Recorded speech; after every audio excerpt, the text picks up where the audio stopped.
네,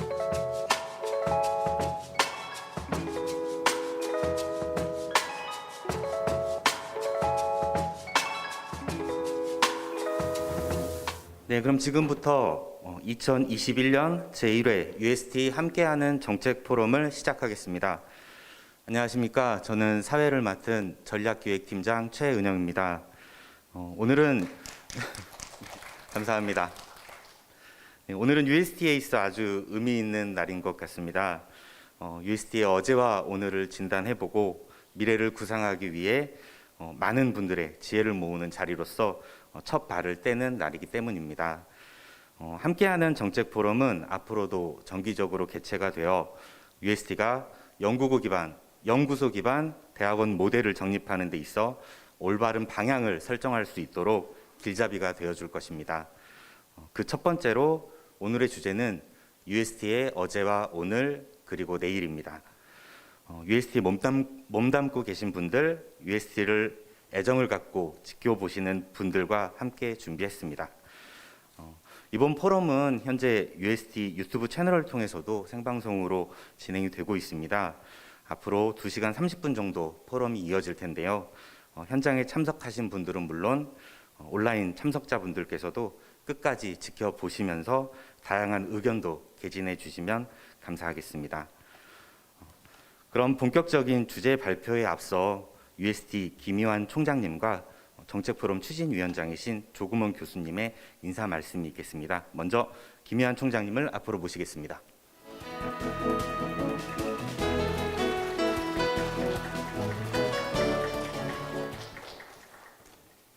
네, 안녕하십니까. 총장 맡고 있는 김희환입니다. 12월을 앞두고 겨울을 이렇게 재촉하는 듯한 비가 내리고 있습니다. 오늘 UST 정책 포럼에 함께해 주신 여러분께 감사의 말씀을 드립니다. 민계식 국가과학기술유공자님, 그리고 발표와 토론에 참여해 주신 최희윤 원장님, 그리고 내 전문가 여러분께 감사의 말씀을 드립니다. UST가 올해로 이제 설립된 지 18년이 되었습니다. 그동안 우리 교직원분들의 책임감과 학생들의 정진, 그리고 설립연구기관의 관심과 지원 덕에 여기까지 올 수 있었다고 생각을 합니다. 존경하는 UST 구성원 여러분, 그리고 오늘 이 자리에 함께해 주신 여러분, 앞으로 UST는 2년 뒤면은 설립 20주년을 맞게 됩니다. 그동안에 우리가 쌓아 올린 경험과 노력, 그리고 성과와 시행착오를 바탕으로 해서 성년이 되는 2023년에 UST는 또 다른 새로운 도약을 시작해야 합니다. 오늘 이 자리는 UST의 어제와 오늘, 그리고 내일을 논의하는 자리입니다. 우리가 걸어온 길을 냉철하게 돌아보지 않으면 우리가 현재 어디에 와 있는지 제대로 알 수가 없습니다. 그리고 우리의 현재를 체계적으로 평가하지 않으면 지속 가능한 미래를 준비할 수가 없습니다. 우리 UST의 동문으로서, 그리고 교원으로서, 그리고 연구기관으로서, 그리고 기업으로서 바라본 UST는 과연 어떠한 곳입니까? 한번 질문을 던져보고 싶습니다. 여러분들의 말 한마디 한마디가 UST의 변화와 혁신의 출발이 될 것입니다. 이 자리를 빌어서 그동안 UST 발전을 이끌어 오신 설립기관장님들, 그리고 교수님들, 그리고 직원분들 여러분께 감사의 말씀을 드리고 UST가 세계 속의 대학으로 발전할 수 있도록 함께 노력해 주실 것을 간곡하게 요청을 드립니다. UST는 역사는 짧지만 충분한 잠재력을 가지고 있고 새로운 평가와 함께 대학원 교육을 선도해 나갈 수 있습니다. 그리고 UST는 우수한 미래인재 양성이라는 주어진 사명을 넘어서 출연 연구기관의 역할과 위상을 확대하는 데도 크게 기여할 수 있다고 확신을 하고 있습니다.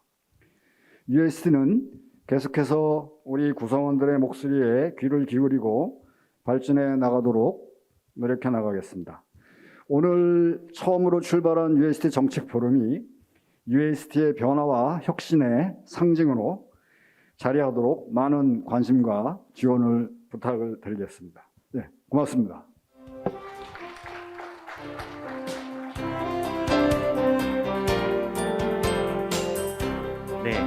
김희환 총장님의 기획사였습니다. 다음으로는 정책포럼 추진위원장이신 조구면 교수님의 인사 말씀이 있겠습니다.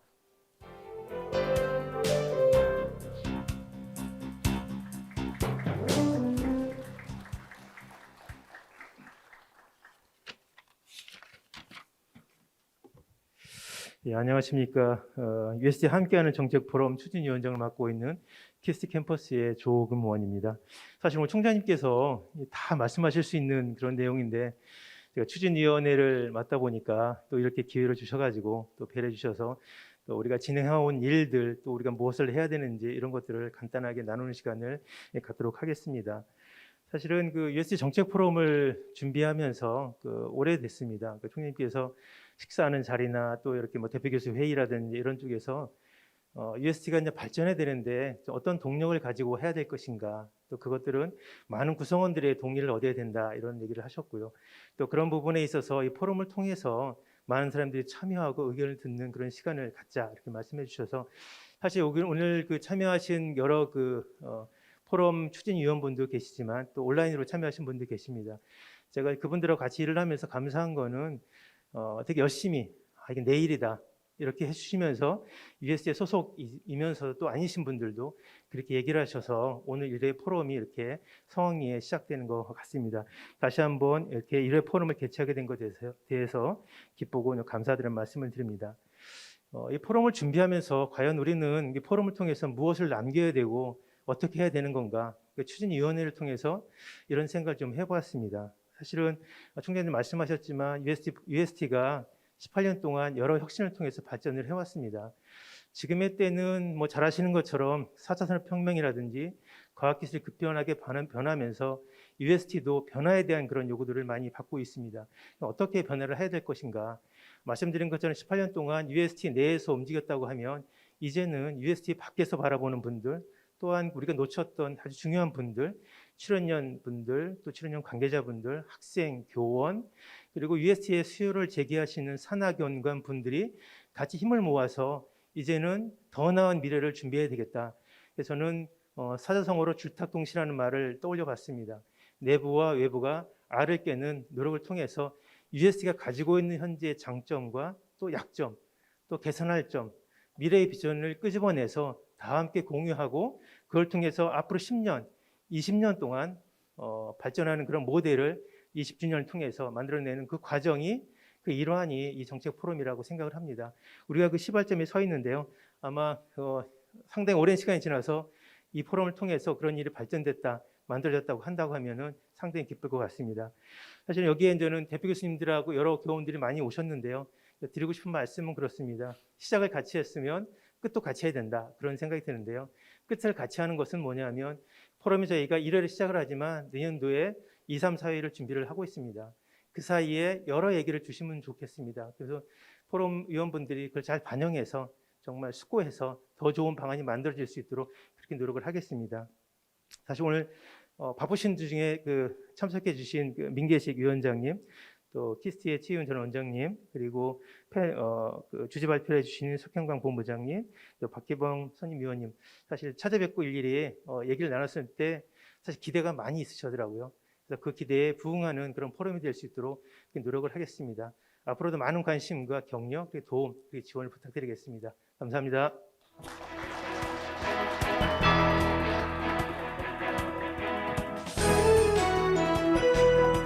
조구면 교수님의 인사 말씀이 있었습니다. 네, 다음으로는 축사가 있겠습니다. 대한민국이 세계 1위의 조선 강국으로 성장하는데 결정적인 역할을 수행하신 공로를 인정받아 2011년 제1대 과학기술 유공자로 선정되신 바 있는 민계식 현대중공업 전 대표이사님을 모시겠습니다.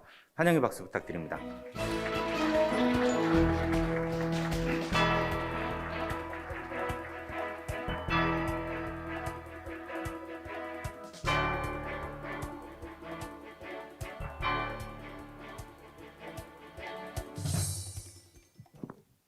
죄송하지만 마스크를 벗겠습니다.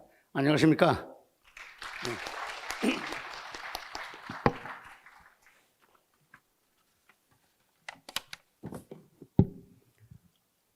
USD 설립 20주년을 바라보며 시작하는 제1회 USD 정책 포럼을 진심으로 축하합니다.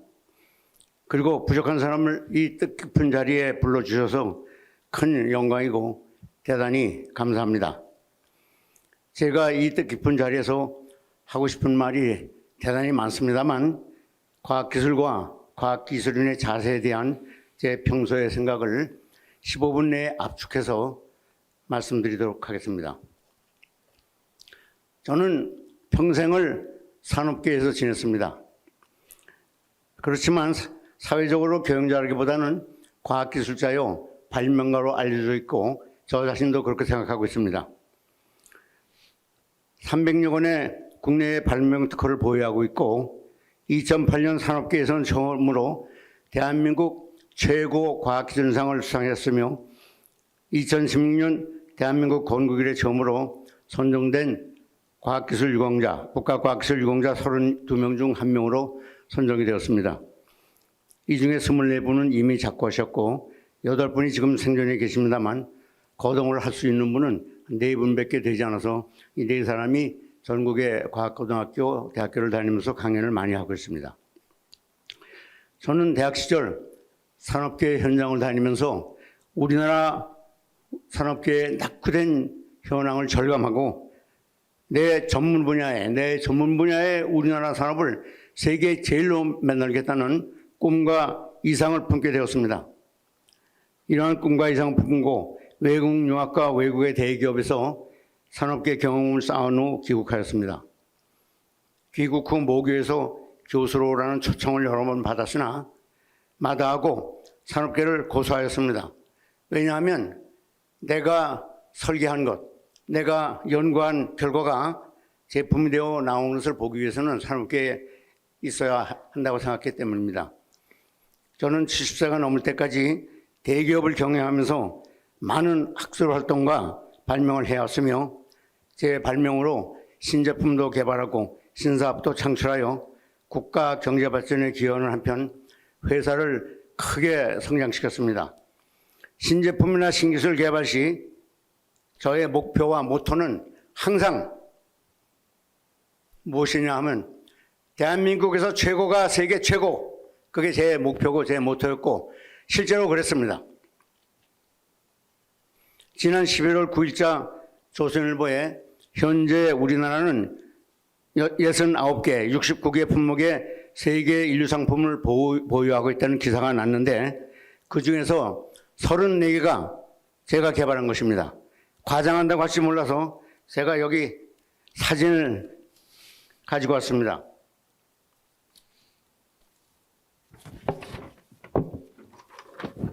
여기 이 보여드리는 34개가 제가 직접 개발한 세계 인류 상품입니다.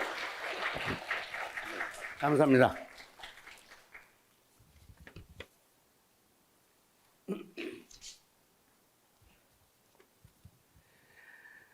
우리나라 조선산업 초기의 열악한 환경 속에서도 각고의 노력 끝에 우리나라는 세계 제1의 조선해양 강국이 되었고 제가 경영하던 회사는 압도적인 세계 제1의 조선해양 회사가 되었습니다.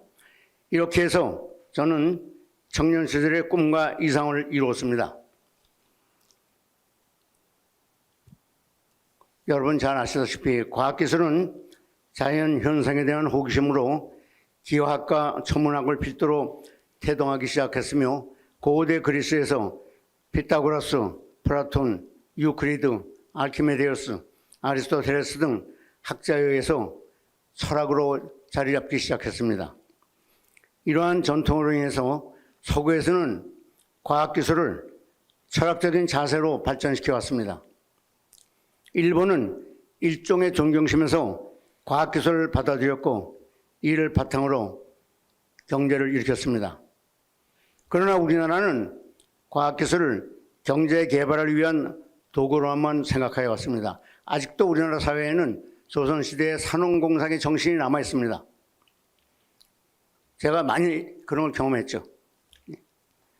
이러한 과학기술에 대한 자세로 인해서 우리나라는 세계적인 수준의 산업기술을 보유하고 있습니다만 기초과학기술이나 원천 기술은 상대적으로 낙후되어 있는 실정입니다. 바로 이웃나라인 일본과 중국과 비교해보면 금방 알 수가 있습니다.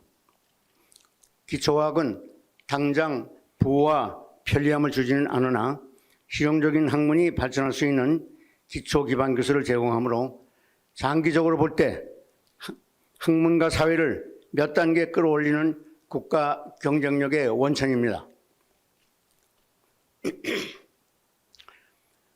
오늘날 과학기술의 중요성은 아무리 강조를 해도 지나침이 없을 것입니다. 과학기술은 국가 경제력과 국제 경쟁력의 핵심이며 산업 경쟁력을 강화하고 일자리를 창출하는 경제 성장의 원동력입니다. 저 자신 제조업 분야의 산업체에서 평생을 지냈습니다만 제조업의 핵심은 고맙습니다. 제조업의 핵심은 연구개발, R&D입니다. R&D 없는 제조업은 상상할 수가 없습니다. 그런데도 이 사실을 체득하고 있는 경영자가 많지 않습니다. 제조업에 있어서 불황이 오죠. 그러면 불황을 타개하거나 사업의 성장 또는 도약을 위해서 여러 가지 경영상의 기법과 전략을 구사할 수 있지만 경영학이 중요한 게 아니에요. 근본적이고 확실한 방법은 신제품이나 신기술 그리고 신사업을 개발해서 새로운 시장을 창출하는 것입니다.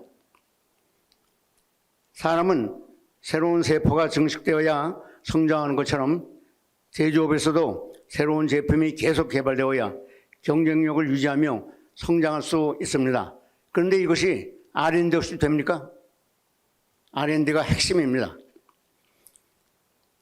오늘 세상은 급변하고 있으며 격동의 발생이 일상화되고 있습니다. 과학기술계에도 지나친 전문화 또는 세분화에 대한 반성으로 전문 분야의 장벽이 무너지고 있으며 융합형의 추세로 발전하고 있습니다.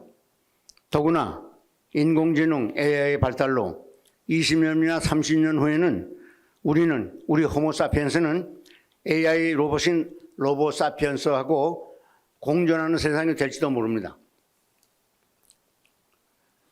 로보사피엔스는 우리보다 기억력, 정보처리, 계산 능력, 운동 능력 등 기능적 측면에서 인간이 도저히 경쟁할 수 없는 상대이므로 인간과 로보사피엔스가 공존하는 사회가 되었을 때 그때 인간의 역할은 무엇이 되겠습니까?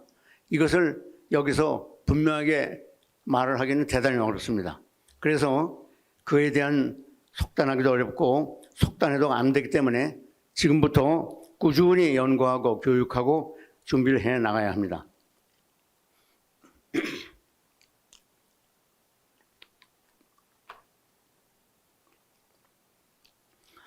2007년 11월 영국의 과학 전문지인 네이처에서 인류 역사를 바꾼 10명의 천재를 발표했는데 저는 그 결과를 보고 깜짝 놀랐습니다. 아주 의외였습니다. 대부분이 과학자일 거라는 제 예상을 크게 벗어났기 때문입니다. 과학기술자로는 뉴턴과 아인슈타인 단 2명뿐이고 그것도 순위가 6째와 꼴찌 10번째였는데 네이처가 영국 잡지가 아니었다면 아마 뉴턴이 제일 끝번에 갔을지도 모를 일입니다. 왜 그렇게 선정을 했느냐? 네이처지에서는 선정 기준이 르네상스형 인간이라고 하면서 향후 교육의 핵심은 문화적 창조력이 되어야 한다고 했습니다.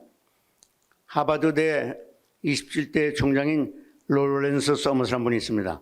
이 천재 집안에서 태어난 천재입니다.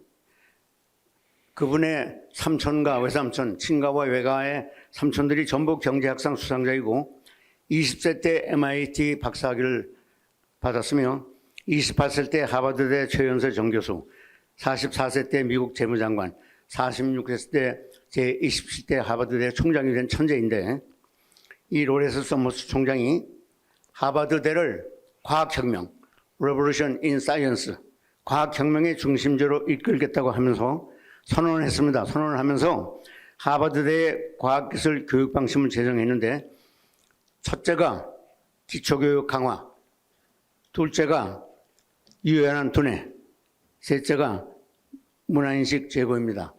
제가 현장에서 신제품들을 개발하고 신기술을 개발하면서 느낀 바로는 제 전공도 필요하지만 여러 가지 물리학의 기초 이런 것을 잘 알아야 합니다.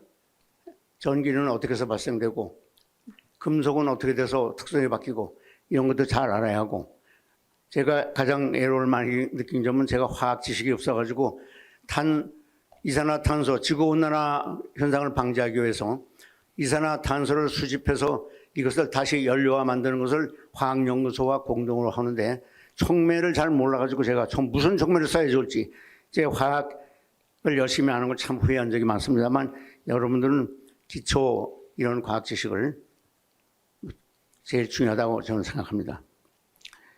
분명하고 중요한 사실은 기술을 지배하는 자가 미래를 지배한다는 것입니다만 과학의 진정한 가치는 인간을 인간답게 하기 위한 것이라고 저는 생각합니다. 따라서 저는 과학기술을 인류의 관점에서 생활시켜 나가야 한다는 그래야만 인간다운 미래 세상이 오리라고 생각합니다. 이 과학기술자의 국가 사회적 역할이 있습니다. 지금까지 우리나라에서 사회적 가치 실현을 위한 과학기술인의 주 역할은 과학기술의 발전을 통해서 국가의 경제적 발전에 기여하는 것이었습니다. 그러나 저는 앞으로 과학기술인의 사명과 역할은 크게 확대되어야 한다고 주장합니다. 과학기술인은 과학기술을 문화의 큰 틀에서 볼 수 있는 안목을 갖도록 힘써야 하는 한편 과학기술에 대한 전 국민의 관심과 이해를 제고하고 그러한 국가적 분위기가 형성되도록 앞장서야 할 것입니다. 다시 말해서 과학기술인은 직접적으로 과학기술의 발전을 통하여 국가의 경제적 발전에 기여할 뿐만 아니라 국가 사회 전반에 걸친 문제, 즉 사회 인프라 구축, 안전 문제, 환경 문제와 기후변화 문제, 안보 문제, 그리고 궁극적으로 국민 행복에 대한 문제까지 적극 참여하고 문제를 해결하고 향상하고 정착시키는데 주도적 역할을 함으로써 사회적 가치 실현을 위한 과학기술인의 역할을 확대시켜 나가야 합니다. 이런 의미에서 저는 여러분이 정계, 관계, 학계, 산업계, 언론계, 문화계, 각계 각층으로 진출하기를 바랍니다. 물론 과학기술 번영의 길에 가장 많이 진출하겠지만 정계에 진출해서 올바른 정책을 세우고 관계에 진출해서 올바른 관리를 하고 산업계에 진출하여 국가 경제를 발전시키고 언론계, 문화계 등에 진출하여 전 국민의 과학 마인드를 제고하고 정착시켜 가는데 선두적인 역할을 해야 합니다. 훌륭한 과학기술인이란 어떤 사람인가에 대해서 저는 상징적으로 이렇게 표현합니다. 하나의 기술 또는 과학 지식과 99가지의 사려 깊은 현실 인식을 갖춘 사람, 이렇게 상징적으로 표현을 합니다. 저는 UST가 과학문화의 중심이 되어 각계의 각층에서 큰 역할을 하여주기를 기대하며 또한 그런 인재들을 배출하기를 기원합니다. 다시 한번 제1회 UST 정책 포럼을 축하하며 변변치 못한 제 말씀을 마치겠습니다. 감사합니다.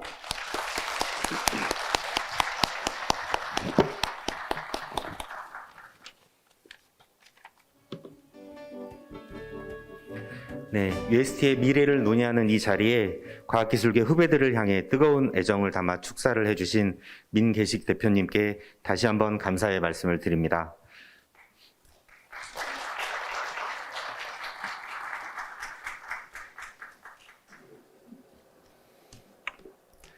네, 이번에는 주제 발표 시간입니다. UST의 어제와 오늘을 짚어보는 시간이 될 텐데요. 잘 아시는 것처럼 UST는 국가 경쟁력 제고를 위한 전문 연구 인력 양성이라는 목적으로 설립이 되었습니다. 이 목적 아래 지난 18년 동안 지나온 길을 되돌아보고 UST에 대한 내 외부의 시각과 진단도 들어보겠습니다. 먼저 첫 번째 발제자는 UST 키스트 스쿨 대표 교수를 역임하신 석형광 키스트 연구조정기획본부장님을 박수로 모시겠습니다.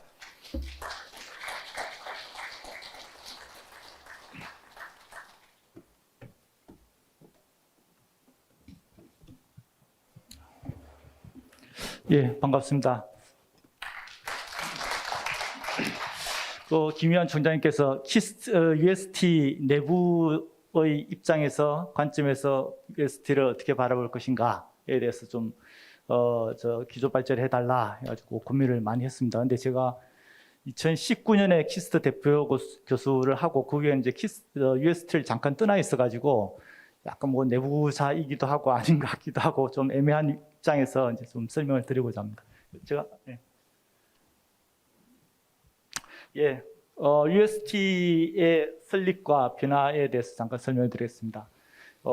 UST가 설립된 것은 과학기술 분야 정부 출연기관 등의 설립 운영 및 육성에 관한 법률에 의해서 이제 설립 근거가 마련되었고요. 교육 목표는 학제 간 신생융합기술 분야의 현장 중심 교육과 연구 활동을 통하여 실천적이고 창의적인 인력 양성을 목표로 한다라고 교육 목표를 정의를 하고 있습니다. 2003년에 설립 인가를 받았고요. 그다음에 2004년에 개교하고 제1회 입학식을 거행을 했습니다. 그리고 2006년에 제1회 학위 수료식을 했고요. 그리고 시간이 지나서 오늘 2020년에 제5대 김의환 총장님께서 취임을 하셨습니다. 설립 당시 배경은 저 아래 교육 패러다임 출안에서 보시면 아시겠지만 당시 이제 그 대학이 공급자 위주의 교육과 이론 중심의 보편적 전문 교육 그리고 범용성 인재 대량 양성이라는 큰 테두리에서 교육이 이루어지고 있었기에 당시에 이제 많은 어떤 수요자 중심의 그 교육, 그 다음에 연구와 교육이 일치화된 현장 교육, 그 다음에 창의적인 응용 능력과 산업 현장 적용 능력이 갖춰진 세분화되고 전문화된 인재 양성이라는 그런 당시의 어떤 교육의 수요가 있었기 때문에 이 부분을 UST가 담당하고자 설립이 되었습니다. 현재 UST는 32개 국가연구소가 참여하고 있습니다. 여기에 UST에는 이제 국책 연구 프로젝트에 많은 석박사 대학원생들이 참여를 하고 있고요. 첨단 연구시설 인프라, 수프콘과 전파망원경, 나로 케이스사 같은 대형 연구 인프라들이 교육에도 역시 활용이 되고 있습니다. 국가연구소 박사 인력풀, 즉 교수를 이제 출연인의 연구자들이 겸임을 하고 있기 때문에 엄청나게 다양한 인재들이 교수 인재들이 있습니다. 그리고 학생과 교수가 한 1대1 정도의 구성 비율을 가지고 있습니다. 그리고 연구산업 현장의 실천 경험을 바탕으로 해서 커리큘럼이 이제 잘 구성이 되어 있고, 그 다음에 어떤 사회 국가적인 수요를 반영한 유연한 전공을 운영을 하고 있습니다. 그리고 최근에는 학생들의 근로계약 체결, 근로계약 제도가 도입이 되면서 학생이 이제 안정적인 어떤 연구를 할 수 있도록 그런 이제 환경을 부여받고 있습니다. UST는 많은 성과를 나타내고 있습니다. 2012년에도 보면 셀의 1저자로 UST 학생이 논문을 게재했고요.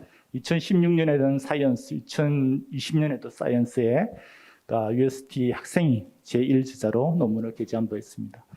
그리고 4차 산업혁명 관련해서 국내 최정상급의 성과를 배출하고 있습니다. 3D 인터넷 같은 경우는 국내 1위, 세계 논문 등재는 6위이고요. 사물 인터넷은 국내 1위, 지능형 로봇 분야는 3위, 빅데이터 클라우드는 국내 2위, 타의 추정을 불허한 정도의 성과를 내고 있습니다. 취업 현황도 보면 한 83.7%로 국내에서 한 3위권의 대학이라고 보실 수 있겠습니다. 요거는 키스트의 예를 든 건데요. 키스트에는 다양한 이제 학생 석박사 교육 프로그램을 운영을 하고 있는데, 학연 협동은 대학에서 교육을 받고 연구는 키스트에 와서 하는 학생들이고요. 학연 특화는 키스트와 인근 대학이 같이 설립한 대학원 또는 학과에서 교육을 받는 거고요.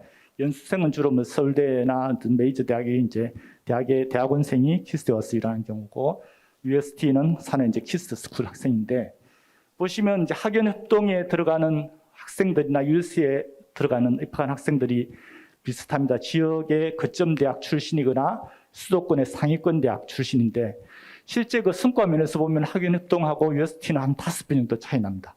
그러니까 UST의 교육 효율성이 뭐 비교 안 되게 탁월하다라고 말씀을 드릴 수가 있고요. 그다음 오른쪽 그래프는 연도별로, 그러니까 1인당 키스 스쿨 학생들이 쓰는 논문 편수를 나타낸 건데요. 2018년에 부터 해가지고 급격하게 증가해서 한 50% 이상이 늘어났거든요. 이때 뭐가 있었냐면은 키스 스쿨 자체 졸업 요건을 약간 강화를 시켰습니다. 그랬더니 바로 이제 이런 효과가 나타났습니다. 이건 설명 들은 거니까 이제 넘어가고요. 그다음 이제 연구소 대학 UST 정체성에 대해서 말씀드리겠습니다. 많은 사람들이 아니 연구소가 어떻게 석박사 교육을 담당하지? 교육의 주체가 될 수 있는가?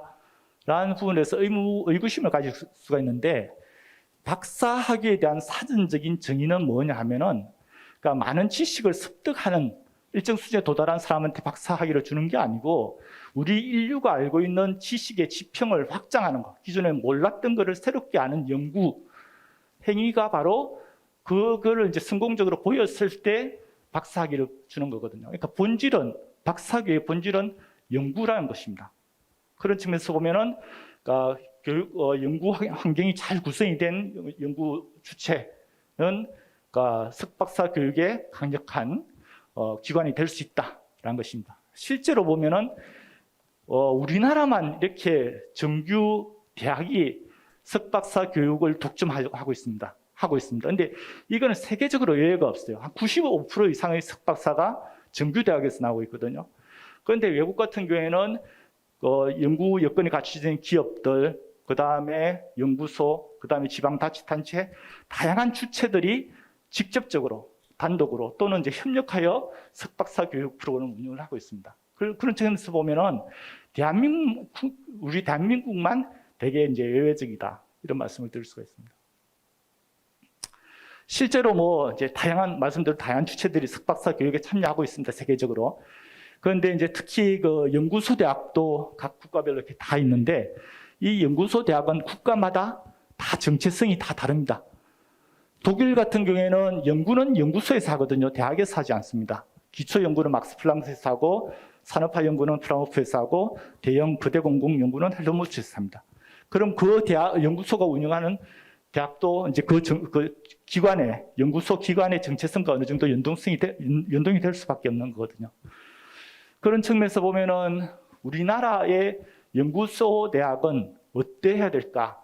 결국은 우리나라의 출연연 또는 연구소와 UST는 분리될 수 없다라는 것이고, 그러면 이제 우리 대한민국의 연구소의 정체성을 규정하는 키워드는 뭔가 뭐 많이 있겠죠. 많이 있겠는데, 그러니까 결국 이제 국가적인 사회적인 수요에 대응하는 것, 그리고 그러니까 문제 해결 연구 뭐 이런 것들로 이제 어느 정도는 그러니까 정체성을 정의를 할 수 있을 것입니다. 그럼 당연히 이제 우리 UST도 이런 것과 연관되어 가지고 스스로의 정체성을 정의를 할 수밖에 없는 거거든요.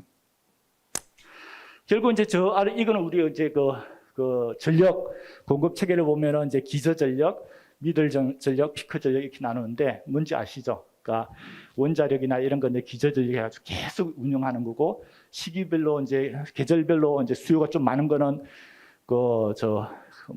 화력 발전이나 이런 거 해가지고 껐다 켰다 하는 거고, 피크 전력은 엄청나게 갑자기 이제 전력 수가 생길 때는 이제 기타 여러 가지 방법들로 이제 그 피크 전력을 이제 공급을 하는 거거든요. 결국은 이제 국가적으로도 석박사 인재를 양성하기 위해서는 시스테믹하게 우리가 접근을 해야 된다라는 것이고, 대학 같은 경우에는 저 기저 인력을, 그러니까 모든 그 학문의 어떤 균형 발전이라든지, 그다음에 국가가 필요로 하는 어떤 인계 수준의 그 석박사 인력들을 안정적으로 공급하는 역할을 해줘야 된다라는 것이고, 그다음에 이제 UST와 같은 미들 인력 공급 시스템 같은 경우에는 국가적인 수요와 연동시켜가지고 유연하게 인력을 공급하는 역할을 해야 된다라는 것이고, 피크 인력 같은 경우에는 특정 산업이나 어떤 지방에서의 수요에 대응하기 위해서 기업이 중심이 되거나 지자체가 중심이 돼가지고 필요한 인력들을 공급하는 이러한 체계적인 국가 고급 인력 양성 시스템을 구축해야 된다라는 것이죠. 근데 그런 측면에서 보면 최근에는 이제 대학, 그다음에 UST, 그다음에 이제 기업 대학 뭐 스스로 어떤 본분을 망각하고 막 되게 혼란스러운 어떤 전략들을 내놓고 있는 부분에 있어서는 상당히 좀 우려스럽다 이런 생각이 좀 듭니다. 예를 들어서 뭐 지금 AI 뭐 1만 명 필요하다. 근데 이걸 막 대학에다가 학과를 만든다? 학과 만들어가 인력 공부하는데 5년, 10년 걸려요. 5년, 10년 지나면 AI 그때도 이렇게 많이 필요할까요? 근데 지금 이미 보면은 연구자들이 대부분 이제 스스로 이제 패키지화되어 있는 AI 프로그램을 활용합니다. 앞으로는 다 이제 MS 오피스처럼 파워포인트처럼 인공지능 기술을 활용한단 말이죠. 10년, 20년 지나면 그 학교에 만들어진 AI 학과에 있는 그 교수들이나 교육 인프라들은 어떻게 할 거예요? 이런 일이 막 벌어진단 말이에요. 전혀 계획적이지 않다라는 것이죠. 그러면 UST는 그러면 지금 당장 AI 인력들이 필요하다면 왜 빨리빨리 대응 못하냐 이거죠. UST도 잘못하는 거고 대학도 잘못하는 거죠. 그다음에 이제 뭐 제가 또 조금 이따 말씀드리겠지만 요즘 대학에서 실무 인재 양성하겠다. 그러면 실무형 인재 양성을 엄청나게 거대한 어떤 교육 연구 인프라를 만들어야 되는데 대학에다 이거 막 만드는 게 또 국가적으로 이게 말이 되는 거냐, 효율성이 있는 거냐라는 고민을 또 할 수밖에 없다는 것이죠. 그래서 어떤 좀 국가적으로 시스템하게 인력 양성 시스템 구축하고 각각 역할을 하자라는 말씀을 좀 드리고자 합니다. 상황은 좋지 않습니다. 대학도 상황이 좋지 않고 UST도 상황이 좋지 않습니다. 보시면은 우리나라가 이제 고등교육 같은 경우에는 OECD 한 평균 정도의 예산을 투입을 하고 있는데 OECD 대비해 가지고 민간 저 파란 색깔을 표시한 건데요. 저 파란 색깔 이제 정부 투자 비율인데, 그러니까 대학 이상 전문 대학 이상의 투입되는 예산이 그러니까 민간이 훨씬 더 큽니다. 그러니까 정부는 투자를 별로 안 한다는 거죠. 이 얘기는 뭐냐면은 학생들의 입학금, 등록금에 의존해 가지고 대학을 운영한다는 얘기거든요. 근데 문제는 그 아래쪽에 있습니다. 지금 학령 인구 계속 줄어들잖아요. 대학 정원을 이미 더 수요보다 공급이 그러니까 뭐죠? 대학 정원보다도 지원자가 더 작은 거예요. 그럼 학생들이 대학에 안 가면은 등록금을 못 받는데 그러면은 대학의 예산은 지금도 상황이 좋지 않은데 앞으로 더 안 좋아진다는 거죠. 이거 어떻게 할 거냐? 대학은 엄청나게 지금도 힘든데 앞으로 더 힘들어질 거예요. 근데 UST는 그럼 안전하냐? 이 지원자 인력 표인데 21년 하고 이제 22년 전반기까지 그 지원자 데이터를 내놓은 거잖아요. 한 3분의 2로 줄어버렸죠. 이거 학령 인구 지원자 수 감소하는 게 대학의 문제만 아니다. UST도 똑같이 경험하는 거고, 더군다나 최근에는 이제 UST 학생들의 가장 이제 장점으로 여겼던 높은 인건비, 이것도 대학의 학생 인건비 수준이 올라가면서 장점이 이제 없어져 버렸어요. 그럼 누가 UST 오냐 이거죠. 그러니까 이제 UST도 힘들다라는 거죠. 그래서 살아남아야 됩니다. 대학도 혁신해야 되고 UST도 혁신해야 되는데 대학은 어떻게 하겠다라고 하면은 보면 이제 뭐 유니스트 같은 경우에는 적투기형 교육하겠다. 이게 뭐냐면 실전에서 부딪히면서 바로 이제 산업 현장이든 연구 현장에 쓸 수 있는 그런 대학원생들을 키우겠다라는 것이죠. 오른쪽에 보면 AI 쪽 해가지고 아까 말씀드린 대로 막 AI 관련된 어떤 수요가 있는 분야의 학과를 막 만들어서 인력 양성하겠다. 라는 거고, 오른쪽에 카이스트 같은 경우에는 팬데믹 터졌는데 이거 우리 대학이 대응하겠다. 그러면서 220억을 가져왔어요. 그래서 대학의 생존 전략은 실전형 인재 양성, 수요 맞춤형 인재 양성, 국가 아젠다 대응 연구 강화하겠다. 이건 뭐죠? 아까 UST가 쓸 땐 이유잖아요. 대학이 이제 UST화 하겠다는 거죠. 그럼 대학하고 UST가 뭐 달라요, 그러면? 그러면 이런 상황에서 이제 UST가 살아남으려면 뭔가 차별적인 기능을 해야 됩니다. 대학이 제공할 수 없는, 그렇지만 국가적으로 꼭 있어야만 하는 차별적인 기능 없으면 UST는 존재 가치가 없어요. 그런데 안타깝게도 아까처럼 대학이 막 바뀌고 있잖아요. 지금은 이제 굳이 UST가 있어야 될 이유가 없는 거예요. 근데 이건 누가 잘못인가? 대학이 잘못된 거야? UST가 잘못된 거냐? 이제 심각하게 생존 전략을 고민을 해야 됩니다. 근데 이제 대학에서는 저렇게 했잖아요. 적투기형 교육하고 수요 기반의 선택과 집중하고 국가 아젠다 대응하는 연구를 하겠다. 마치 새로운 전략인 양 얘기를 하지만 이거 새로운 전략 아니에요. 지난 반세기 동안 대학이 계속 이거 했던 거예요. 그리고 이런 거 대학이 안 해도 더 잘한 주체 많아요. 기업에서 지금 뭐 한전에서 에너지 공과 만들고 그 삼성전자 공과대학 대학원이 기업 내 대학원이 있단 말이죠. 한전 내 원자력 대학원이 있단 말이죠. 기업이 스스로 키우고 기업이 계약학과 만들어서 대학에 위탁 교육을 시키고 출연연 UST가 이거 할 수 있는데 왜 대학이 또 이거 한다고 그러냐 이거죠. 아까 말씀드렸잖아요. 국가 R&D에서 국가 그 교육 고등교육을 양성하기 위한 국가 시스템이란 차원에서 고민을 전혀 안 한다는 거예요. 그럼 이제 진짜 우리가 대학한테 요구하는 건 뭐냐 하면 이런 질문을 던지는 거잖아요. 대학한테 학문의 균형 발전 어떻게 할래?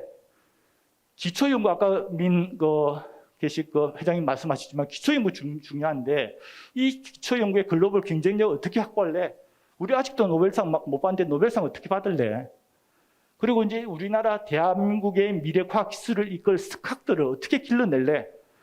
이런 부분에 대해서 대학이 답을 해야 되는데 답을 안 하고 저 위에 있는 저런 혁신 전략을 내놓는단 말이죠. 전혀 새롭지도 않은 건데 새로운 것처럼. 이렇게 해가지고는 대학이 생존할 수 없어요. 근데 왜 이게 새롭지 않다라고 말씀드린 거냐 하면은 우리나라 헌법은 아까 이것도 뭐 민 회장님께서 말씀하셨지만 헌법 제9장 정제에 과학기술은 경제 발전에 기여해야 된다라고 명시가 되어 있고 실제로 우리나라 과학기술 투자 전략은 이렇게 운영이 되어 왔어요. 그래서 66년에 60년대 중반에 보면은 저 가운데 키스를 중심으로 한 출연연에서 실제 산업화 연구하고 그 기술들을 이제 기업에 이전해가지고 경제 발전에 기여하도록 기성전 경제 발전으로 우리나라 안에 투자 전략을 운영을 해 왔다는 거죠. 70년대 지나면서 우리나라가 중공업, 뭐 자동차, 전자 막 주력 산업 중심으로 발전하면서 스스로가 R&D 역량을 갖췄고 또 거기에 조응해가지고 뭐 화학연구소, 기계연구소, 뭐 전문연구소를 만들어가지고 주력 산업 지원하게 만들었단 말이죠. 그리고 산업부에서는 응용연구 엄청나게 지원했잖아요. 그러다 보니까 어떻게 했냐면 대학이 다 기초연구 안 하고 돈 있는 데 가가지고 산업화 연구, 응용연구 해버렸다는 거죠. 그러다 보니까 이제 막 헷갈리는 거죠. 아, 뭐 출연연 없어도 되네? 출연연 무용들 막 나오는 거죠. 대학이 다 할 수 있는데 실제로 그랬나요? 안 그랬잖아요. 어쨌든 뭐 이렇게가 결과적으로 우리나라가 응용력 기술력에서는 세계 최고 수준에 도달했어요. 그리고 국가도 선진국에 들어갔는데 지나서 보니까 기초연구 완전히 황폐화다 돼 있고 출연연구의 어떤 역할 중복 때문에 국가 R&D 혁신 시스템이 제대로 구동이 안 되는 이런 문제가 생겨버린 거예요. 이게 대학이 제대로 자기 위치를 잡지 못했기 때문에 이런 거거든요. 근데 이거를 다시 또 하겠다는 거예요. 대학에서. 아까 이것도 민 회장님 말씀하셨는데 이제 과학기술이 더 이상 경제 발전을 위해서만 있어서는 아니다. 이건 이제 다 동의해요. 그래서 경제 발전, 지금은 이제 지식을 창출하는 거 이거 자체도 과학기술의 중요한 성과다, 가치다라고 다 인정을 하는 거죠. 그래서 이런 팬데믹 대응하고 이제 뭐 탄소 중립 기후위기 대응하고 이런 글로벌 아젠다에 대해서 국가 아젠다에 대응하는 거, 이러한 모든 가치가 다 R&D에서의 소중한 어떤 목표가 되는 거죠. 이제 그런 측면에서 보면은 옛날에 헌법에 명시된 과학기술의 정체성에서 목표에서 포용적인 가치를 구현하는 새로운 패러다임의 변화가 일어난 거죠. 근데 이때 그러면 이제 각각 대학은 이제 자기 역할을 어떻게 해야 될 거냐, 출연을 어떻게 해야 될까 뭐 있는데 결국 우리가 원하는 건 대학이 좀 더 기초 연구 잘했으면 좋겠는데 또 오른쪽에 와가지고 국가 아젠다 연구하고 격투기 연구, 그 실무형 교육하고 수요 연구형 교육을 하겠다라는 거죠. 이거 옛날에 했던 그거 아니에요. 근데 실제로 대학에서는 이런 실무형 연구하면은 효과가 없어요. 그 문제 해결형 연구를 하려면은 성과 나올지 안 나올지 모르고 엄청나게 많은 연구비가 들어가야 되고 그 다음에 국가의 연구 인프라가 필요하고 그 다음에 뭐 그 인허가 금인정 이런 전문성이 또 들어가야 되거든요. 그 다음에 이제 그 수요를 정확하게 캐치하고 기술 적용하려면 기업하고 뭐 병원, 그 다음에 질본, 뭐 경찰청 이런 다양한 수요자들과 긴밀하게 네트워크가 만들어져야 되거든요. 대학에서 이거 할 수 있다는 거죠. 대학에서 이걸 한다는 국가적으로 엄청나게 효율이 떨어지는 거죠.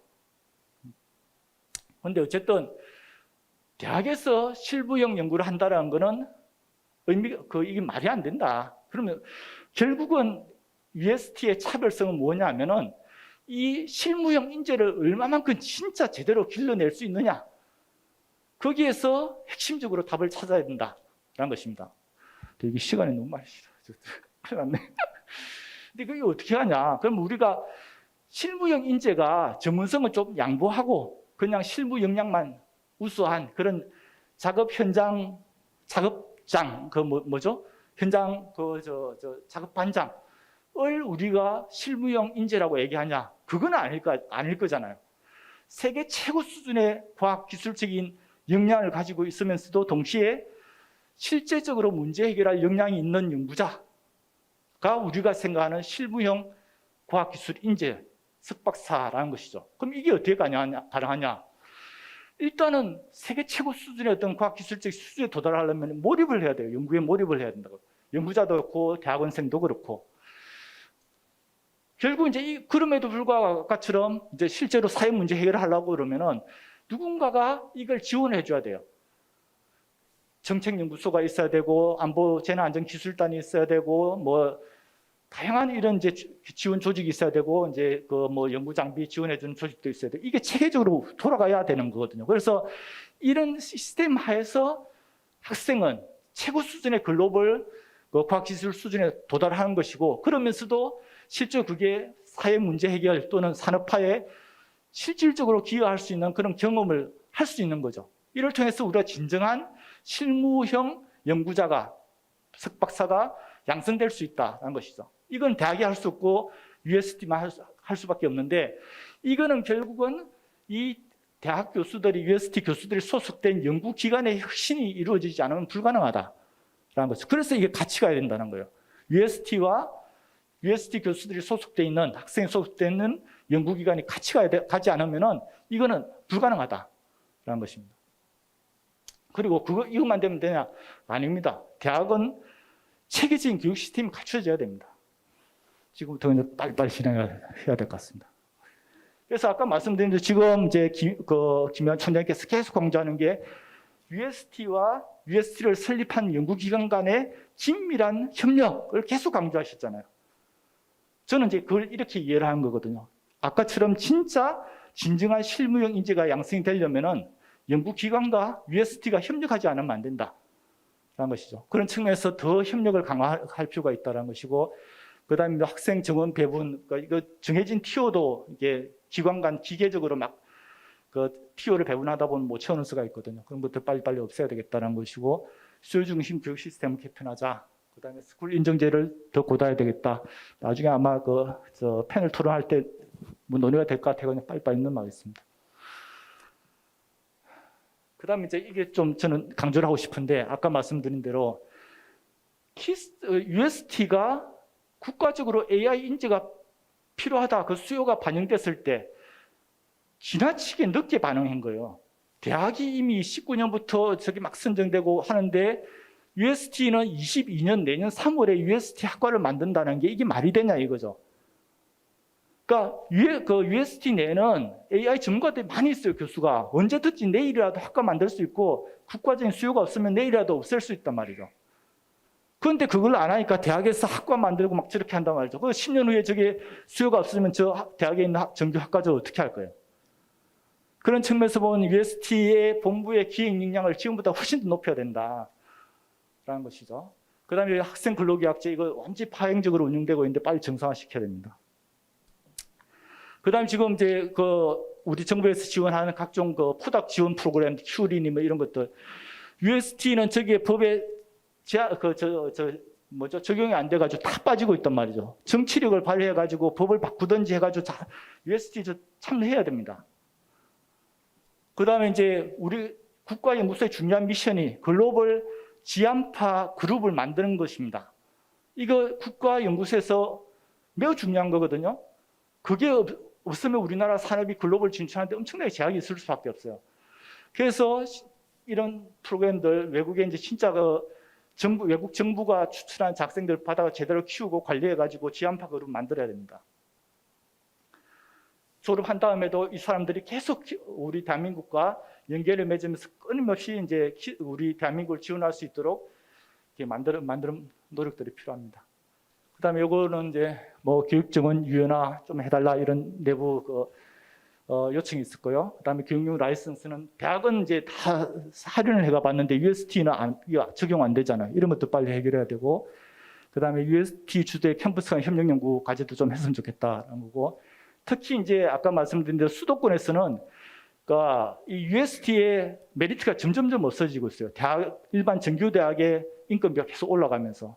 그래서 뭐 수도권에 저런 기숙사 같은 걸 좀 만들어주면 학생들이 많이 좀 들어올 수 있을 것 같다. 뭐 이런 얘기했습니다. 죄송합니다. 시간이 너무 많이 지나가지고 이상 발표를 마치겠습니다.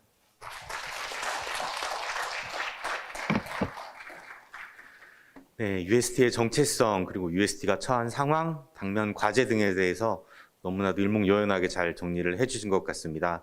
예, 수고해주신 석경광 본부장님께 다시 한번 감사의 말씀을 드립니다.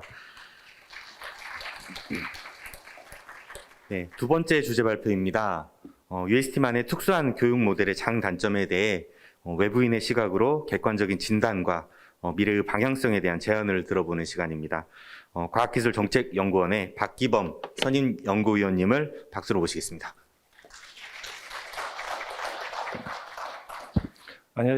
안녕하십니까. 과학기술정책연구원의 박기범입니다. 오늘 이런 뜻깊은 자리에 이렇게 저를 불러주셔가지고 함께 할 수 있어서 굉장히 영광으로 생각을 합니다. 저는 사실 이제 제목이 이제 요청을 받은 어떤 발제가 외부에서 바라보는 UST는 어떤가라는 그 내용이었습니다. 저는 사실 UST 외부자 아무 관계가 없는 사람이니까 실제 이 외부자의 시각에서 본다면 뭐 한편으로는 객관적일 수도 있겠지만 또 한편으로는 내부에서 얼마나 많은 노력을 하시는지를 제대로 파악하지 못하는 그런 한계도 있을 수가 있습니다. 그러나 외부에 있는 사람 중에서는 그래도 그나마 UST에 대해서 좀 관심과 애정과 이런 것들이 좀 가지고 왔다라는 것을 해서 저를 아마 불러주신 것 같습니다. 그래서 오늘 제가 외부에서 보는 어떤 UST라는 이름으로 발표를 드리도록 하겠습니다.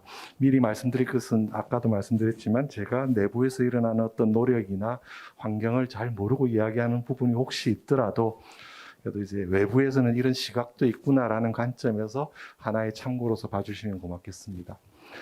뭐 앞부분 석형강 본부장님의 발표가에서 상당히 유사한 부분도 많이 있고 또 없던 부분은 좀 조금 생각이 다른 부분도 있고 한데 저는 어떤 UST의 위상, 그다음에 이제 장점과 한계, 기대와 과제라는 순서로 한번 말씀을 드리도록 하겠습니다.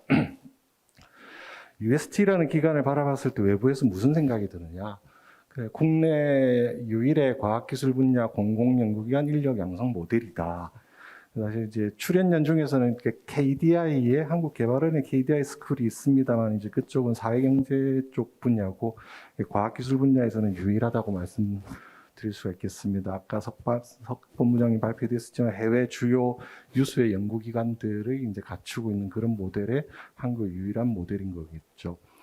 그러다 보니 당연히 최고 수준의 어떤 연구시설 장비, 독보적인 연구 영역, 예를 들어 얼마 전에 뭐 나로를 한국연에서 했습니다. 그런 것들을 국내 대학에 누가 할 수가 있겠습니까? 이제 그런 어떤 독보적인 연구력을 가지고 있다.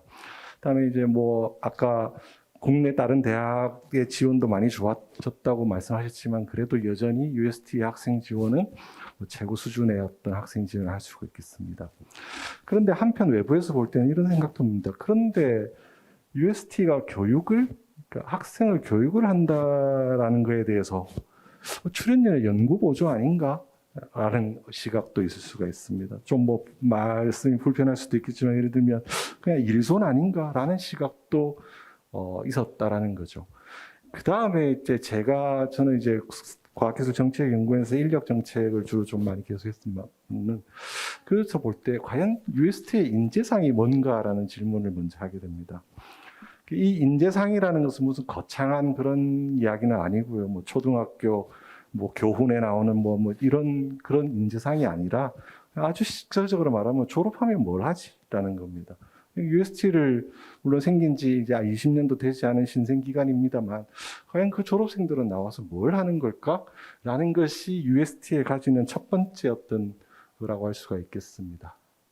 근데 이 인재상, 그럼 졸업하면 어디 가지라는 거에 대해서 이것의 UST의 어떤 위상이나 이걸 보기 위해서는 먼저 국내 환경을 한번 간단히 살펴볼 필요가 있을 것 같습니다. 앞서 석 본부장님의 발표에서도 그 2000년대 초반에 UST가 생기게 된 배경을 간단히 말씀을 하셨습니다. 근데 그때 배경으로 제기했던 문제들, 그 슬라이드를 보시면 그 문제들 중에서 해결된 것은 거의 없다. 오히려 모든 면이 더 악화되고 있습니다. 어떤 일자리와 관련해 가지고 첫 번째로는 과학기술 석박사 인력이 굉장히 늘어났는데도 불구하고 이들이 원하는 일자리는 정체되어 있다. 20년 전에도 그 문제가 지적이 되었지만 지금은 더 어려워졌습니다. 박사 인력의 수요, 그러니까 대표적으로 뭐 연구개발 인력이라고 할 수 있겠죠. 이 수요가 90년대, 2000년까지는 엄청나게 늘었습니다. 그러나 우리나라가 경제의 어떤 체제의 변화로 인해 가지고 쓸만한 일자리, 좋은 일자리는 늘지 않고 그럼에도 불구하고 박사 인력 배출은 계속해서 늘어나고 이렇게 해서 지금은 3배 이상의 어떤 공급, 그러니까 한 해에 배출되는 규모로 거의 벌어지고 있습니다. 이 박사 인력이 그러다 보니까 당연하게 하향 취업이라고 부르는 예를 들면 꼭 박사학위가 필요 없는 일자리에 가는 더 늘어나게 됐고 그 현상은 연쇄적으로 석사, 학사, 전문학사 노동시장에도 이제 작용을 하게 됩니다. 또 한편으로 우리 과학기술 인재들의 어떤 양성, 활용 그 관점에서 우리나라의 심각한 문제 중에 하나는 바로 대기업, 중소기업의 격차입니다. 그러니까 한쪽에서는 인재나 한쪽에서는 취업난인 거죠. 그리고 수도권과 지역의 격차가 심화되고 있다는 것입니다. 사실 우리가 이제 우리나라의 과학기술의 성과는 굉장히 세계 어디에나 자랑할 만하고 뛰어난 것입니다만 그것은 산업체로 한정을 한다면 여전히 일부 대기업의 역할이 굉장히 크고 우리 민간 전체로 본다면 아직 그 혁신 역량이 우리 과연 그 투자만큼의 성과는 거두지 못하는 것이 사실입니다. 한 예로 우리나라에 이제 그 기업 부설 연구소를 가지고 있는 기업이 대략 한 5만 개 정도가 됩니다. 부설 연구소가. 근데 이제 그 중에서 박사 인력을 보면은 상위 한 10개 기업, 30개 기업 여기서 뭐 절반 이상 이렇게 분포를 하고 있고요. 이 5만 개 기업 중에서 박사 인력이 1명 또는 0명인 연구소가 절반입니다. 절반의 연구사는 박사, 그 1명도 대부분은 연구소장님이시고, 그러니까 실제로는 박사가 없는 민간 연구소가 개수로 보면 절반이라는 것이죠. 거기다가 이제 수도권과 지역의 격차, 모든 이제 수도권 근처로만 희망하다 보니까, 제가 신문 기사에서 하나 따왔습니다만, 엔지니어 초봉을 2천만 원 더 줘도 지방은 안 간다라는 것이 지금의 현실입니다. 그 다음에 이런 일자리 정체 이것과 연관이 되어 있겠습니다만 R&D와 민간 수요가 불일치하고 있다는 현상입니다. 전통적으로 예전부터 과학기술 인력을 양성하기 위해서는 R&D 투자가 필수적이다라고 생각을 했습니다. 그러니까 R&D 인력을 당연히 길러내서 R&D 투자를 하는 것이고, 그러니까 R&D 투자는 인력에게 무조건 좋은 것이다라고 믿어져 왔습니다. 그러나 R&D와 수요가 불일치하면서 그렇지 않을 수 있다라는 것이 지금의 현상입니다. 한 예로 그러니까 들 수 있는 것이, 그러니까 R&D는 논문이 잘 나오고 연구비를 따기 위해서는 첨단을 지향을 하게 됩니다. 그 다음에 그 국가 R&D 정착에서는 민간이 취약한 분야의 R&D 투자가 더 늘어나게 마련입니다. 그러면 그 결과로 어떻게 되느냐? 대표적인 것이 바이오 분야가 되죠. 바이오 분야는 아시는 바와 같이 우리나라의 산업체가 여전히 약합니다. 그러니까 R&D 정책의 관점에서는 바이오가 민간이 약하기 때문에 대학이나 공공연구기관에 많은 바이오 투자를 했습니다. 그 결과로 바이오 인력의 박사도 많이 길러졌습니다. 그런데 이 박사들이 졸업을 해서 취업을 하려고 보니까 이제 갈 만한 산업체가 여전히 취약한 것이죠. 이것이 바로 R&D와 어떤 인력 정책의 불일치가 되겠습니다. 반대되는 것은 이제 전통산업 쪽이라고 우리가 부르는 우리가 여전히 잘하고 강한 분야들입니다. 전자, 기기, 이런 기계 이런 분야들인데 화공 이런 쪽은 대학이나 출연연에서 연구를 잘 안 합니다. 이쪽은 이미 좀 탄탄하기도 하거니와 첨단이 아니다 보니까 연구비가 몰리지 않기 때문이죠. 그래서 대학에서는 오히려 기초적이고 가장 학부 커리큘럼에서 필요한 과목의 교수를 구하기가 더 어렵고, 나노, 바이오 이런 뭐 AI 이런 분야에 대해서는 인재가 모자라 있는 것이죠. 그러다 보니까 기업들은 어떤 전통적인 제조업 분야 이런 분야들은 기업의 수도 많고 크기도 크고 인력을 뽑고 싶은데 대학에서 그 분야 인력은 잘 양성되지 않는 것이죠. 이런 R&D와 민간 수요의 불일치도 점점 커져가고 있습니다. 그다음 과학기술 인력의 어떤 진로가 이전에 생각하던 것과 굉장히 달라졌습니다. 예전에는 이제 예를 들어 인력 정책에서는 수급 전망이라는 것을 이렇게 합니다. 정기적으로. 그러니까 앞으로 몇 년 후에 우리나라 인력이 얼마나 필요할 것이고 지금 대학 학과에서 양성되는 인력은 어느 정도니까 뭐 어떤 분야는 남는다, 모자란다 이런 걸 하는데 그런 전망을 할 때 기본적으로 가정하는 것이 학과 산업 매치입니다. 그러니까 전자과를 나오면 전자와 관련된 일을 한다. 기계과를 나오면 기계와 관련된 일을 한다라는 것이 기본적인 가정이었는데 지금은 그것이 완전히 깨져 있습니다. 과학기술 인력의 경계도 희석이 되는 거죠. 예를 들면 IT 인력, 우리나라에서 IT 굉장히 강국이라고 이야기를 하는데 실제 우리나라 IT 인력 중에서는 IT 관련 학과를 졸업한 사람보다는 그 다른 학과를 졸업했는데 IT 단기 교육 과정을 거쳐서 뭐 6개월, 1년 이런 과정을 거쳐서 IT 개발자로 들어간 인력이 더 많습니다. 그러니까 이런 거에 대해서는 이제 예측이 불가능한 것이죠. 그런데 이제 정부 정책에서는 항상 인력에 대해서는 항상 공급 부족만을 이야기를 합니다. 제가 몇 가지 이런 뭐 정책에서의 그걸 따왔습니다만 뭐 관심이 있어서 혹시 이공계 인력 양성 정책이나 과학기술 기본 계획 이런 걸 보시면 뭐 여전히 뭐 몇만 명 양성하겠다, 뭐 40만 명 확보하겠다, AI 인명 몇만 명 확보하겠다라는 것이 정부 정책의 방향입니다. 그러나 저 오른쪽에 하단에 보시면 제가 신문기사 몇 가지 따왔는데 이공계 박사를 따도 40%가 백수다, 해외로 떠나는 이공계 박사들. 도저히 한꺼번에 성립할 수 없는 일이 동시에 일어나고 있는 것이죠. 왜 이런 일이 일어나는가? 일단 공급 부족이라는 것은 정부 정책 사이드에서는 항상 강조하기 마련입니다. 그러니까 기업의 경우 마찬가지입니다. 기업은 아무리 쓸만한 인재가 많이 있어도 여전히 부족하다고 느낍니다. 왜냐하면 100명 중에서 자기 기업에 들어오는 사람을 뽑는 것보다 1000명 중에서 뽑는 것을 훨씬 더 선호하기 때문입니다. 그리고 같은 비슷한 급의 인력이 있다면 이제는 좀 더 임금이 저렴하더라도 쓸 수 있는 걸 찾는 것. 이것이 어떤 뭐 기업의 속성이라고 할 수가 있겠습니다. 대학 마찬가지죠. 공급이 부족하다고 해야 대학의 존재의 의의가 있습니다. 그래서 지금 아까 석범문님 발표에서 이제 우리 대학의 위기 말씀하셨는데 지금까지 계속 대학은 여전히 우리는 더 많은 인재를 길러내야 된다, 더 많은 게 필요하다고 했는데 인구가 줄어들고 하다 보니까 이제 문제가 생기게 되는 것이죠.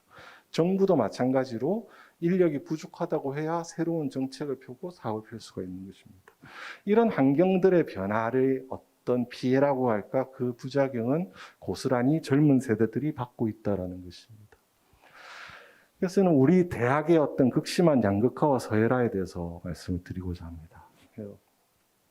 지금 우리 대학에 이제 4년제 대학만 하더라도 한 200개 정도가 있는데 그 200개 대학에서 약 160개 대학에서 박사 인력이 배출되고 있습니다. 200개 중에 160이라는 숫자는 굉장히 높은 수치입니다. 미국 같은 경우에는 저희 뭐 2000개 이상의 4년제 대학이 있는데 그 중에서 박사를 배출한 대학은 그렇게 많지가 않습니다. 근데 우리 대학은 200개의 대학들이 다 비슷한 일을 하고 있습니다. 근데 실제로 그 교육의 성과라고 할까, 교육의 여건을 보시면 제가 아래 표로 이제 몇 가지 대학의 유형을 나누어 봤습니다. 이제 제가 대학을 연구를 할 때 우리 대학 200개를 한꺼번에 보고 하면 특성을 볼 수가 없기 때문에 몇 가지 그룹핑을 하는데 이제 첫 번째가 연구중심 대학이라고 제가 명명한 그러니까 뭐 서울대, 포항공대, 4대 과기원역입니다. 그다음에 이제 거점 국립대라고 부르는 게 9개가 있고 이제 수도권의 크기가 큰 대형 대학 8개, 나머지 사립대 이렇게 이제 한번 구분을 해서 특징을 보면 학부를 마치고 석사로 진학하는 비중이 6개 대학에서는 뭐 50% 정도의 수준인데 100개에 가까운 지역 사립 대학에서는 9%, 4%만이 이제 학부를 마치고 석사를 진학을 합니다. 이 석사 진학은 꼭 모교 진학만이 아니라 전 우리나라의 어떤 과정을 가든 그걸 다 포함한 것입니다. 그렇다고 한다면 저 6개 대학과 100개 대학의 교육 과정이 달라져야 되지 않는가라는 것이 제 생각입니다. 그러니까 학부를 마치고 절반 이상이 대학원에 가는 그런 것을 생각한 어떤 학부의 교육과 학부를 마치고 뭐 4%, 9%만이 대학원을 가는 어떤 곳의 상황은 다르다라는 것이죠. 이제 더 큰 차이는 박사기자의 대기업 취업률, 중소기업 취업률은 마찬가지입니다만 이것을 한번 구해봤을 때 공학을 이렇게 보시면 6개 대학의 경우에는 박사학위를 받고 1년 후에 대기업의 취업률이 50% 정도 됩니다. 포닥을 또 나머지는 가고 뭐 이렇게 한 거죠. 그런데 100개에 가까운 지역 사립대학에서 대기업 취업률은 3.3%입니다. 자연계열 같은 경우는 1.9%인 거죠. 그러니까 중소기업은 정반대로 나옵니다. 이렇게 본다면 저는 이 6개 대학과 100개 대학은 박사학위 교육의 어떤 내용과 그 수준이 달라야 된다라는 것이 제가 강조하고 싶은 것인데, 그러나 우리나라의 현재 200개 대학의 어떤 교원들의 어떤 비헤이버나 어떤 뭐 실제 운영 방식은 거의 비슷하다라는 것이 우리나라의 이제 큰 문제라고 할 수가 있겠습니다. 그렇다면 이제 이러한 우리 고등교육 그리고 이제 과학기술 인재를 둘러싼 환경을 이제 간단히 보고 나서 과연 UST의 어떤 장점과 단점은 무엇인가 저 나름대로 한번 생각한 것을 정리해봤습니다. 첫 번째 UST만의 장점이라고 했을 때 일단 상대적으로 높은 취업률과 박사후 과정 취업률. 제가 아까 대기업 취업률과 뭐 몇 가지 이런 지표를 가지고 대학을 비교를 했습니다만 UST의 성과를 이제 거기에 놓고 본다면 제가 이렇게 볼 때는 수도권 대형 사립대학 아까 9개 말씀드렸던 그 정도의 수준을 보이고 있다라는 것입니다. UST의 장점은 안정적인 역구 여건입니다. 석 본부장님 발표에도 있었지만 지금 대학들은 재정이나 여기서 굉장히 위기를 갖고 있고 또 연구비의 수주 부담이 굉장히 큰데 UST는 사실 이제 출연연 연구자들의 이제 연구비 수주 부담이라는 것이 이제 뭐 실제 연구자분들은 이제 막 항상 연구비를 하시기 위해서 노력하시지만 전체적인 수치나 1인당 평균 연구비로 보면 굉장히 이제 대학에 비해서 매우 양호하다. 그다음에 이제 연구에 꼭 필요한 시설과 장비의 이제 높은 수준을 유지하고 있다. 학위 과정의 논문이나 이런 성과에서는 이제 국내 최고 수준의 뭐 6개 대학의 뭐 못지않은 그런 성과를 보이고 있는 것이 UST의 장점이라고 생각이 됩니다. 근데 이제 저는 장점과 단점은 바로 동전의 양면이라고 생각합니다. 그러나 우리 대학의 이제 공공 과학기술 분야 연구소 유일 모델이라고 했는데 이 유일한 모델이라는 것이 장점이지만 유일하다 보니까 사실 운영이 어떻게 좀 뭔가 예를 들면 좀 독특하다 이렇게 좀 나라는 것인데 체계적인가에 대해서 이제 외부에서 볼 때는 약간 이제 할 수가 있겠습니다. 외부에서 볼 때는 대학 본부와 설립 연구기관의 역할 관계가 여전히 불투명하다라는 것입니다. 본부보다는 교원의 연구비가 우선하는 구조가 아닌가라는 것입니다. 아까 제가 석 본부장님 발표에서 하나의 문구가 단적으로 눈에 들어온 게 있는데 마지막 쪽에 발표를 하실 때 캠퍼스의 수요에 기반한 학생 배분이라는 것을 이제 앞으로의 과제로 제시를 하셨는데 그것에 대해서 외부에서는 약간의 의문을 가지게 합니다. 대학이나 대학원 교육 과정인데 그것을 캠퍼스 수요에 기반한다라는 것은 그것이 제일 첫 장에서 제가 UST에 제기했던 어떤 문제점, 과연 출연연이 여전히 인력으로 보고 있는 것이 아닌가, 교육의 대상이 아니라. 그러니까 저는 오히려 캠퍼스의 수요가 아니라 그 캠퍼스에 빌려진 인력의 사회적 수요에 기반한 어떤 정원 배분이 필요한 것인데 캠퍼스의 수요에 기반하는 것이 저는 UST의 운영 모델과 관련된 것이 아닌가라는 것이 생각을 하게 됩니다. 그다음에 교육 과정에 대한 본부의 질 관리가 어렵지 않을까라는 것이 또 외부에서 보는 시각입니다. 실제 대학은 뭐 어쨌든 한 곳에 모여서 뭐 본부가 바로 가까이 있고 이렇게 하게 되는데 UST는 이제 굉장히 많은 캠퍼스에 흩어져 있고 연구 교육이 모두 개별 연구실 단위에서 이루어지는데 어떤 본부의 질 관리라는 것이 어떻게 이루어질까라는 것입니다. 그다음에 저는 지금 이 UST 모델에서 이제 우려하는 부분이 교원들의 자발적 선의에 의존하는 구조가 아닌 것인가라는 생각이 듭니다. 출연연 연구자들은 기본적으로 이제 교육의 의무가 있는 것이 아니라 출연연 연구자로서 의무를 갖고 있는데 교육에 대해서 더 추가의 어떤 열정과 선의로서 참여하고 계시다고 저는 생각을 합니다. 그런데 항상 자발적 선의에 의존하는 구조는 뭐 어떤 것이든 이것은 지속 가능성이라는 거에 대해서 우려를 제기하기합니다. 그다음에 이 UST의 장점과 역시 동전의 양면과 같은 한계로서 출연전 연구와 사회적 수요의 불일치 문제를 말씀을 드리고 싶습니다. 그 출연전의 최고 수준의 시설 장비라는 것은 알겠는데, 그럼 달리 보면 그것은 출연전에만 있는 것이 아닌가. 거기서 배운 것을 출연전이 직장이 아니라면 밖에 나와서는 어떤 일을 할 수 있을까라는 것에 대해서 이제 의문을 제기하게 됩니다. 물론 이것은 제가 UST가 가진 유일한 문제가 아니라 우리 대학 전반의 문제입니다. 석행 속보문의 발표에도 있었지만 우리 대학이 그동안 길러내는 인력이 사회적 수요와 무관하게 교원들의 어떤 인센티브에 의해서 이제 나왔던 것이죠. 그것이 UST의 경우에는 좀 더 크게 부각이 된다라는 것입니다. 예를 들어서 그 계약학과 모델이라는 것을 UST에서 이제 이렇게 가지고 계신데 그 어떤 그 성과랄까 그 현황을 보면 굉장히 높은 중도 탈락률을 볼 수가 있습니다.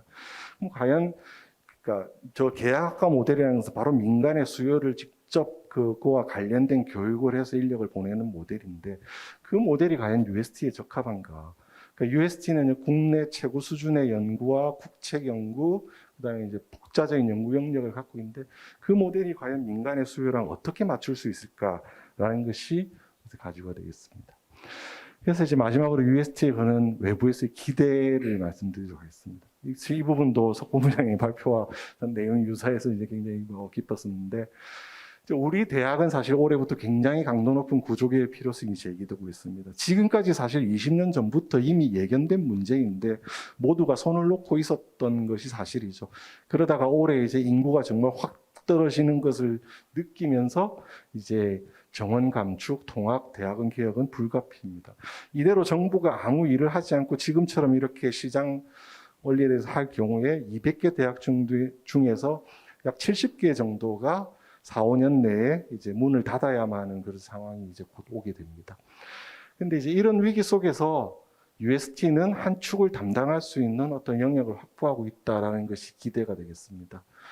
그러니까 전공과 산업 일치도 아까 이제 과학기술 인력의 특징 중에서 그것이 깨지고 있는 것이 이제 환경의 흐름이라고 말씀을 드렸는데 UST는 그래도 여전히 꽤 높게 유지가 될 수 있을 것 같습니다. 박사 후 연구원으로 진입 비중이 높다라는 것도 한 단점인 예가 될 수 있을 것 같습니다. 그다음에 대학이 하기 어려운 독보적인 연구 영역의 개척이 가능하다라는 것도 어떤 새로운 역할이고요. 그다음에 이제 대학에서 어려운 집단 연구 체제가 바로 출연연의 강점이라고 생각을 합니다. 지금 국내 대학의 인력 양성은 대부분 교수 개인의 연구실을 기반으로 합니다. 개인 연구. 그래서 집단 연구가 이루어지지 못하고 교수님 랩에서 교수님이 계시고 그 밑에 큰 연구실은 포닥이 있고 박사과정, 석사과정 이런 수직적 구조에 의해서 이루어지는데 출연연에서는 일단 출연연 연구자끼리 집단적 연구 체제가 갖고 있다라는 것이죠. 이것이 이제 과거의 어떤 학문적인 그거에서는 이전에 그 디스플린 모델이라고 부르는 학과 모델이 타당했지만 이제 풀어야 하는 문제들이 융복합적인 문제고 대형화되면서 개인 연구로는 감당을 하기 어려운 점점 집단 연구의 중요성이 커져가고 있는데 출연연은 그것이 갖추어져 있다는 것이죠. 그래서 제가 나름대로 생각하는 이런 기대를 충족하기 위한 UST의 과제를 저 나름대로 한번 제안을 드려보고자 합니다. 첫 번째, 저는 UST의 가장 큰 과제는 본부의 권한 강화가 아닐까라고 생각합니다. 여전히 외부에서 볼 때는 본부가 과연 할 수 있는 일이 뭔가, 그리고 실제로 하는 일이 무엇인가라는 것에 대해서 이제 의문이 제기가 되고 있습니다. 그래서 스쿨 인정제라는 것은 UST에서도 굉장히 장기적인 과제로 추진하시는데 저는 이것을 훨씬 강화해야 되지 않을까라는 생각을 합니다. 아까 그 석보문의 발표에서 독일의 어떤 모델에서 막스 플랑크, 프라운호퍼 이런 예들을 드셨는데 우리 출연연은 20몇 개의 출연 연구기관이 사실은 그 독일의 4대 연구회가 모두 들어와 있는 형태입니다. 굉장히 산업 연구에 가까운 애트리 생기연 같은 것도 있고 굉장히 기초에 가까운 키스트, 화학연, 천문연 이런 것도 있고 이것들이 그다음에 거대 공공을 담당하는 항우연, 철도연 이런 것도 있고 있는데 이 특징들을 좀 살릴 필요가 있지 않은가.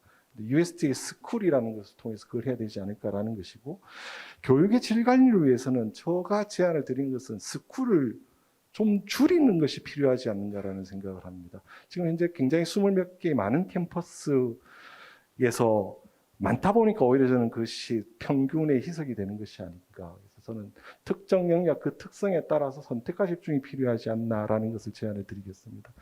그래서 제가 예를 들어서 생각하는 영역은 타 기관에서는 이제 하기 어려운 대형 영역, 대형 연구 같은 시스템 연구 영역, 그다음에 기초 기반성 연구, 밀접한 산학 영역, 융합 영역 이런 영역에 대해서 각각 캠퍼스의 독자적인 특성을 그러니까 지금 사실은 우리 출연연이 이전에 2000대는 기초 공공 산업의 3개 연구회로 나누던 시절에서 지금 하나로 합쳐졌는데 이 교육의 어떤 학생들의 길러내는 인재상에서는 차이가 있을 거라고 생각합니다. 그리고 제가 한 가지 더 이렇게 추가를 하고 싶은 것은 바로 외국인 학생에 대한 정책입니다. 지금 이 자리에도 외국인 학생들이 많이 계실 거라고 생각이 되는데 이 UST의 외국인 학생 비율은 이제 우리 대학의 전체에서 수치를 보면 굉장히 높은 편에 속합니다. 아까 말씀드린 6개 대학 같은 경우는 10%가 되지 않고 지역 대학, 100개 사립 대학 같은 경우에는 평균이 30%가 되지 않고 한 그 정도의 비율인데 UST는 굉장히 높습니다. 근데 이 외국인 학생에 대해서 어떻게 볼 것인가? 아까 이제 석본부 장님은 지한파를 양성하고 뭐 한국의 네트워크 입장에서는 그건 물론 당연히 장점입니다만 이 외국인 학생들의 진로를 그러니까 UST는 제가 조사해 보지 않았습니다만 국내 타 대학의 그 외국인 학생들을 보면 이 친구들은 한국에 남지는 않습니다. 남는 비율은 굉장히 적습니다. 그러니까 공부를 마치고 본국으로 돌아가거나 아니면 이제 미국이나 유럽 같은 곳으로 이제 다음 과정을 가는 것일 것인데 그렇다고 할 때 국가 정책에서 본다면 그러면 과연 우리가 외국인 학생들에게 굉장한 지원을 해줘서 그 연구실을 돌리는 것이 무슨 의미가 있는가라는 생각을 하게 됩니다. 그래서 이제 외국인 학생에 대해서 이것을 어떻게 바라볼 것인가에 대해서 UST는 조금 고민을 할 위치에 있다. 왜냐하면 그 비율이 굉장히 높기 때문이다라는 것입니다. 그래서 이제 그 정책에 대한 차별화된 사후 관리, 그다음에 이제 박사후 연구원으로 학위를 마치고 가는 비율이 굉장히 높은데 이제 기간으로 보면 이제 출연년의 이제 비율이 높습니다. 이분들에 대한 경력 경로 관리라는 것이 UST의 과제가 아닐까라고 생각을 합니다. 이상 두서 없이 이제 외부에서 본 UST라는 이름으로 발표드렸습니다. 감사합니다.